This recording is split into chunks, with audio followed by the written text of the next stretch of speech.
भर्तृ के नीति से तक का प्रथम श्लोक है। बौद्धारो मत्सरग्रस्ता प्रभवैस्मे दूषिता अबोधोपै ताश्चान्ये जीडमंगे सुवासितम। भर्तृ कह रहे हैं कि बुद्धिमान व्यक्ति हैं वो ईर्ष्या से ग्रसित हैं, वो एक दूसरे के विचार पर ध्यान ही नहीं दे रहे हैं। वो कहीं अगर मैं किसी विद्वान का अनुकरण कर लूं तो मेरी विद्वता कम हो जाएगी, इसलिए विद्वान व्यक्ति ईर्ष्या से ग्रसित हैं। परंतु जो शासक और जो अधिकारी वर्ग है वो अहंकार से ग्रसित है। वो ये चाहता है कि हमने तो कोई बदलाव किया ही नहीं जा सकता है। और बची अन्य आम जन, अन्य जान जो अन्य जन है वो अज्ञानता से ग्रसित है। इसलिए इस देश में जो ज्ञान की बातें हैं, जो सुभाषितानी हैं, जो श्रेष्ठ वचन हैं, वो विद्वानों के शरीरों में ही गल सड़ जाते हैं, उनके शरीरों के साथ ही नष्ट हो जाते हैं। भर्तृ का दूसरा श्लोक है, दूसरी अज्ञे सुखम आराध्य सुखतरमाराध्यते विशेषज्ञ ज्ञान लभ दुर्विदम ब्रह्मापीतम नरम नारंजति। मूर्ख व्यक्ति को प्रयत्न करके समझाया जा सकता है, विद्वान को इशारा ही काफी है। परंतु जो व्यक्ति अल्प ज्ञानी है, अर्धमूर्ख है, ज्ञान लब्ध दुर्विदम, जिसे अपने थोड़े से ज्ञान का बहुत अधिक अहंकार है, उसे ब्रह्मा भी नहीं समझा सकता है। कहने का तात्पर्य है कि एक बार एक अर्धमूर्ख, एक अल्पज्ञानी अपनी पत्नी को पीट रहा था। तभी रास्ते से एक विद्वान व्यक्ति अपनी पत्नी के साथ निकला और उसने कहा कि हे बंधु, अपनी अर्धांगिनी को क्यों पीट रही हो?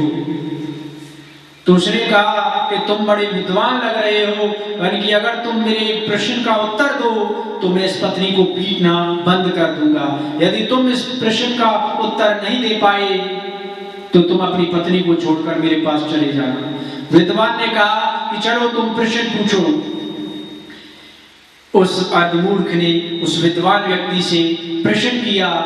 उसने एक लकड़ी उठाई और 2 गोले खींच दिए और उससे कहने लगा कि बताओ अब मैं इस लकड़ी को किस गोले में रखूंगा। विद्वान व्यक्ति परेशान हो गया। उसने कहा क्या यह मूर्खतापूर्ण प्रश्न है? और वो बिना उससे कुछ भी वार्ता किए वहां से वो अंतर्ध्यान हो गया विद्वान। तो इसलिए मूर्ख व्यक्ति से तो आप उसे प्रयत्न करके समझा सकते हैं, परंतु जो व्यक्ति थोड़ा सा ज्ञान में भी अपने आप को परम ज्ञानी समझ रहा है, उस व्यक्ति को नहीं समझा सकते हैं। तृतीय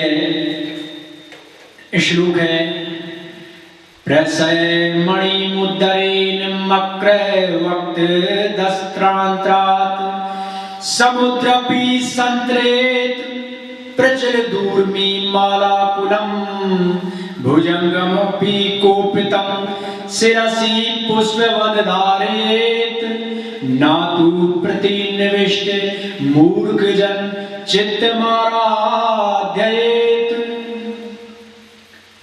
भर्तृ कह रहे हैं कि असंभव भी संभव हो सकता है। मगरमच्छ के मुख से कि दाढ़ों के बीच से आप मणि निकाल सकते हैं साहस करके। वेगवती लहरों से उफनते हुए समुद्र को भी तैरकर पार किया जा सकता है। क्रुद्ध नागराज हो, कोई क्रोधित सर्प हो, उसे भी पुष्पों की माला की भांति सिर पर धारण किया जा सकता है। परंतु दुर्गुणों से फंसे हुए मूर्ख व्यक्ति को उसके चित्त में सद्गुणों की ओर मोड़ना आसान नहीं है। आप ये असंभव कार्य भी संभव कर सकते हैं, परंतु मूर्ख व्यक्ति के हृदय में आप परिवर्तन नहीं ला सकते, उसके मन मस्तिष्क को नहीं बदल सकते हैं।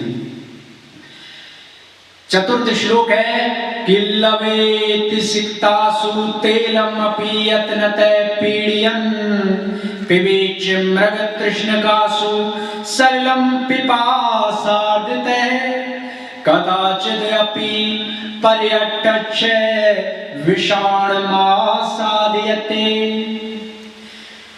ना तु प्रतिनिविष्ट मूर्ख जन चित्त मारादेत। यत्न कर कर अगर आप बालू को भी पी लें तो उससे तेल निकल सकता है। यह असंभव है, यह अलभ्य है कि प्रयत्न करने पर बालू से भी तेल निकाला जा सकता है। आप प्यासे हो, रेगिस्तान में भटक रहे हो, आपको जो मृग मरीचिका दिखाई दे, आपको जो रेत चमकती हुई दिखाई दे, उसे आप जल समझकर उससे प्यास बुझा सकते हैं अपनी। आते जाते आप खरगोश के सिर पर भी शीन देख सकते हैं, परंतु जो दुराग्रही मूर्ख व्यक्ति है उसके चित्त को सही रास्ते पर नहीं लाया जा सकता है। व्यालम बाल मृणाल तंतु भी रसौ रोदिन समुज्रवते चेतुम वज्र मणिषि ऋष कुसुम प्रांतेन सन्निहते माधुर्यम मधुविदुना रचयितुम चाराम्बुधेरियते नेतुम वाञ्छति यः खलान् पति सताम सुक्तै सुधा सिंधुभिः। कवि भरतरी कहते हैं कि वह व्यक्ति, जो व्यक्ति मूर्ख को समझाना चाहता है, वह व्यक्ति सुकोमल कमल की नाल से के जो तंतु होते हैं, जो कमल की डंडी के तंतु हैं, उनसे मदमस्त गजराज को बांधने का प्रयत्न कर रहा है। यदि कोई मूर्ख को समझा रहा है तो शीर्ष के कोमल फूलों की पंखुड़ी से वो हीरे जैसे कठोर तत्व को छेदने की चेष्टा कर रहा है। जो मूर्ख को समझा रहा है, मूर्ख को समझाने का मतलब है कि एक शहद बूंद से वो ये इच्छा कर रहा है कि पूरे खारे समुद्र को मीठा करने का प्रयत्न कर रहा है। जो